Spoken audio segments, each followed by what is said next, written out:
Hello everyone, welcome back to Tutor Tips. मैं अमनप्रीत आज आपके लिए फिर से लेकर आई हूँ बिजनेस स्टडी का नेक्स्ट टॉपिक, जिसका नाम है emerging modes of business known as e business. इसमें हम ई बिजनेस का मीनिंग, टाइप्स, एक छोटा सा difference e commerce and e business में and after benefits of e business के बारे में स्टडी करेंगे।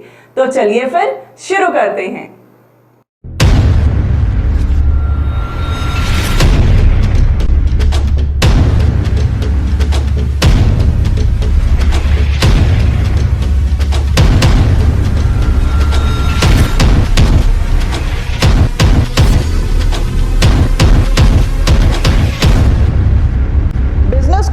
के लिए जो नई चेंजेस हुई हैं इमर्जिंग मोड्स के नाम से जानी जाती हैं, जिसकी सबसे बड़ी एग्जांपल है ई बिजनेस। ई बिजनेस का मतलब जब एक बिजनेस दूसरे बिजनेस या फिर फाइनल कंज्यूमर के साथ इंटरनेट की हेल्प से डील करता है। मींस जैसे सामान को, गुड्स को खरीदना या बेचना। ई बिजनेस से लोगों ने अपने व्यापारों को ऑनलाइन चलाना शुरू कर दिया है। हम ये कह सकते हैं कि ई बिजनेस व्यापार को चलाने का नया तरीका है। अब ई बिजनेस की सबसे बड़ी एग्जांपल है ई मार्केट, जिससे आपने भी कभी ना कभी कुछ ना कुछ ज़रूर खरीदा होगा। हमारे इंडिया में Flipkart, Amazon, Snapdeal, Paytm, ShopClues, brands own websites, ये सारी ई मार्केट की एग्जांपल्स हैं। अब ये ई मार्केट क्या करती हैं, मैं आपको एक लाइव एग्जांपल के साथ समझाती हूँ। जैसे आपने अपने एरिया में देखा होगा कि आपके लोकल मार्केट में छोटी छोटी शॉप्स और बड़े बड़े शॉपिंग कॉम्प्लेक्स बने हुए हैं। शॉप्स का तो एक ओनर हो सकता है, लेकिन शॉपिंग कॉम्प्लेक्स में उनका ओनर एक नहीं होता। जितनी शॉप्स होती हैं उतने ही ओनर होते हैं। वैसे ही ई मार्केट में कुछ बड़ी शॉपिंग कॉम्प्लेक्स हैं और कुछ छोटी शॉप्स हैं। अब अमेज़ॉन, फ्लिपकार्ट ई मार्केट में शॉपिंग कॉम्प्लेक्स हैं जिनमें बहुत ज़्यादा सेलर होते हैं। मींस जो अपनी गुड्स और प्रोडक्ट्स को कुछ परसेंटेज ऑफ कमीशन अमेज़ॉन और फ्लिपकार्ट को पे करके कस्टमर को प्रोडक्ट सेल करते हैं। जैसे मैंने छोटी शॉप्स की बात करी, ये ई शॉप्स एक ब्रांड की अपनी खुद की वेबसाइट होती है। और जैसे एग्जांपल लेते हैं सैमसंग, एप्पल, ये अपने प्लेटफॉर्म पे भी प्रोडक्ट सेल करते हैं और अमेज़ॉन, फ्लिपकार्ट पे भी ये अपने प्रोडक्ट्स को सेल करते हैं। ये ही ई मार्केट है। आई होप कि आपको ई बिजनेस की ये एग्जांपल समझ आ गई होगी। ई बिजनेस में कई प्रकार की वेबसाइट्स आ जाती हैं जो ऑनलाइन कस्टमर की नीड्स या रिक्वायरमेंट्स को सेटिस्फाई करती हैं। जैसे मेरी वीडियोस आपके एक क्वेश्चन का आंसर प्रोवाइड करके, आपके डाउट्स को क्लियर करके आपके आंसर की नीड को क्लियर कर रही हैं। अगर यहाँ तक आपको वीडियो पसंद आई तो इसे थम्स अप दें, चैनल को सब्सक्राइब करें, शेयर करें। ई बिजनेस की ऑनलाइन ट्रांजैक्शंस 4 पार्ट्स में डिवाइडेड हैं, तो चलिए वन बाय वन इनको डिस्कस करते हैं। First is B2B commerce.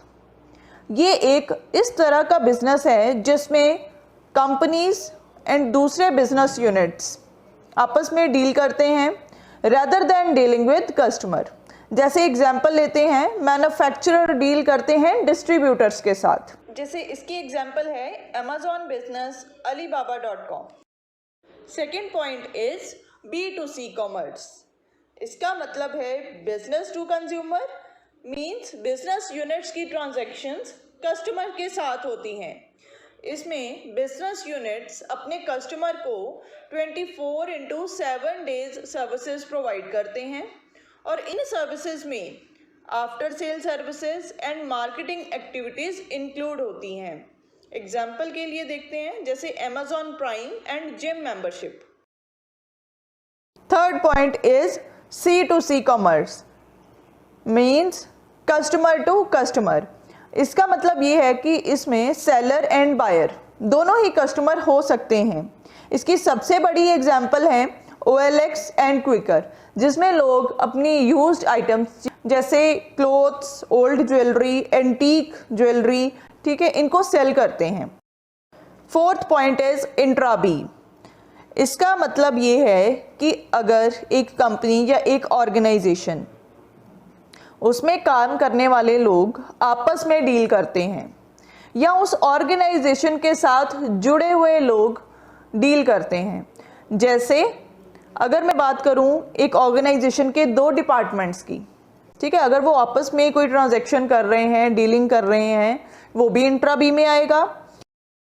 अगर उसी ऑर्गेनाइजेशन के सप्लायर्स उनको क्या है, टाइमली बेसिस पे रॉ मटेरियल प्रोवाइड कर रहे हैं या सामान कोई भी उनको दे रहे हैं, ठीक है, या फिर डिस्ट्रीब्यूट कर रहे हैं, या डिस्ट्रीब्यूटर्स हो सकते हैं, जैसे वो सामान को डिस्ट्रीब्यूट कर रहे हैं, तो मतलब जिनका लिंक ऑर्गेनाइजेशन के साथ है एंड वो ऑर्गेनाइजेशन का हिस्सा है, ठीक है, तो वो आपस में डीलिंग करते हैं, तो इट मीन्स वो किस में आ जाएगा, इंट्रा बी में।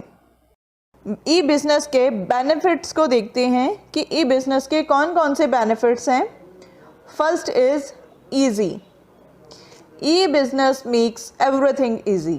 अगर शॉपिंग करनी है, अगर बिजनेस यूनिट्स की आपस में कोई ट्रांजैक्शंस हैं, तो वो बहुत ही ईजी वे में without going anywhere and with the help of internet and online websites वो आसानी से इसको कर सकते हैं।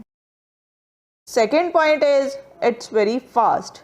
ऑब्वियसली इंफॉर्मेशन जो एक्सचेंज होती है with in few seconds change होती हैं with the help of internet.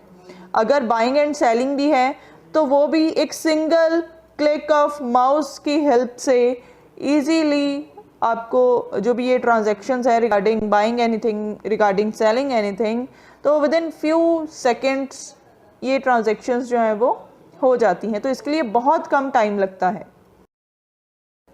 Third point is paperless society. With the help of online mode, many business transactions started electronically instead of paperwork. क्योंकि सारा कुछ electronically होगा, paper का usage बहुत कम होगा, तो हम ये कह सकते हैं कि ई बिज़नेस से एक बिज़नेस यूनिट्स को बहुत बड़ी हेल्प मिली है कि पेपरलेस सोसाइटी फॉर्म हुई है कि without using paper just you have to look at the screen and then do the transactions whatever you want. Fourth point is global reach. World के किसी भी कॉर्नर से अगर कोई भी पर्सन किसी भी तरीके की ट्रांजैक्शन करना चाहता है इजीली कर सकता है, चाहे वो ऑनलाइन उसने कोई शॉपिंग करनी है, चाहे ऑनलाइन जॉब के लिए अप्लाई करना है, कुछ भी। Fifth point is formation. E business की हेल्प से कोई भी बिज़नेस स्टार्ट करना बहुत ही आसान हो गया है, क्योंकि जैसे अगर मैं बोलूँ आपको एग्जांपल दूँ, पिछले टाइम में या ट्रेडिशनली क्या होता था कि अगर किसी ने अपना कोई बिज़नेस शुरू करना है तो उसके लिए उसको शॉप या तो ख़रीदनी पड़ेगी या रेंट पे लेनी पड़ेगी। अगर किसी ने क्लोथ्स का बिज़नेस करना है तो ऑब्वियसली उसको पहले क्लोथ्स का एक जो है स्टॉक लेके रखना पड़ेगा उस पर्टिकुलर शॉप पे, देन वो अपना बिज़नेस स्टार्ट कर पाएगा। लेकिन ई बिज़नेस की हेल्प से क्या हो गया कि आपको सिर्फ वेबसाइट मेंटेन करनी है, वेबसाइट बनानी है और प्रोडक्ट्स की पिक्स जो हैं उनको डिस्प्ले करना है on the website. Next topic है difference between e business and e commerce. दोनों ही एमर्जिंग मोड्स हैं बट दोनों ही एक दूसरे से अलग हैं। ई बिज़नेस एक लार्जर टर्म है जिसमें प्रोडक्शन से लेकर आफ्टर सेल सर्विसेज शामिल होती हैं, लेकिन दूसरी तरफ अगर ई कॉमर्स की बात करें तो इसमें सिर्फ गुड्स एंड सर्विसेज का डिस्ट्रीब्यूशन शामिल होता है।